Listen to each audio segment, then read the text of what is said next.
আসসালামু আলাইকুম। আজকে আপনাদেরকে আমি আমের পুডিং তৈরি করে দেখাবো। এখন কিন্তু আমের সিজন চলতেছে।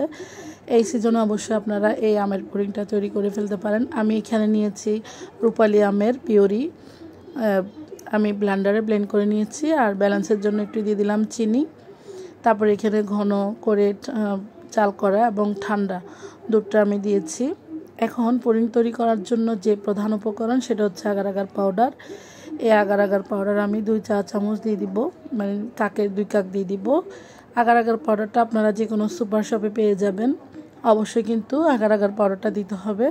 আগার আগার পাউডার যদি আপনাদের হাতের কাছে না থাকে, সেক্ষেত্রে আপনারা কর্নফ্লাওয়ার 3 টেবিল চামচ দিবেন, তাহলে কিন্তু এই আগার আগার পাউডারের কাজটা করবে। এখন জাস্ট চুলায় জাল করে নিব।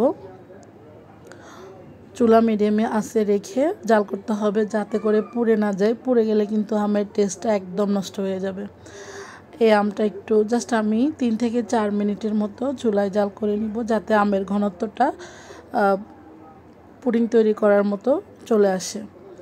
আমের মধ্যে যে একটা পানি থাকে, সেই পানিগুলো অটোমেটিকলি যে টেনে যাবে। চুলার জালটা অবশ্যই কম করে রাখতে হবে।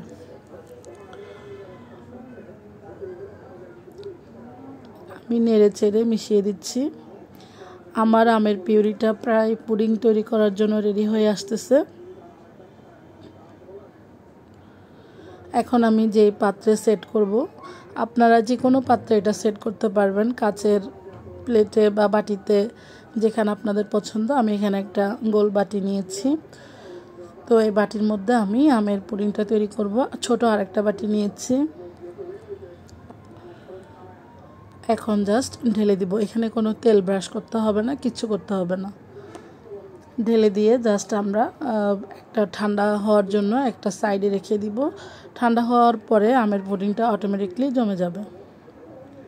চাইলে আপনারা ফ্রিজেও রাখতে পারেন, বাহিরেও রাখতে পারেন, কোনো সমস্যা নাই। দেখুন আমার আমের পুডিংটা অনেকটা জমে গেছে।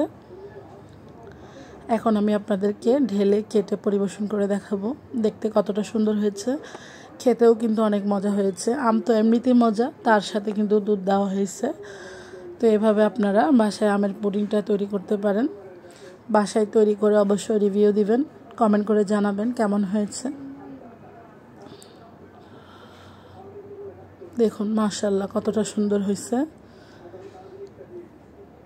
একটু কিন্তু ভেঙে যায় নাই, একদম আমরা ডিমের পুডিং যেরকম তৈরি করি সেরকমটাই হয়েছে।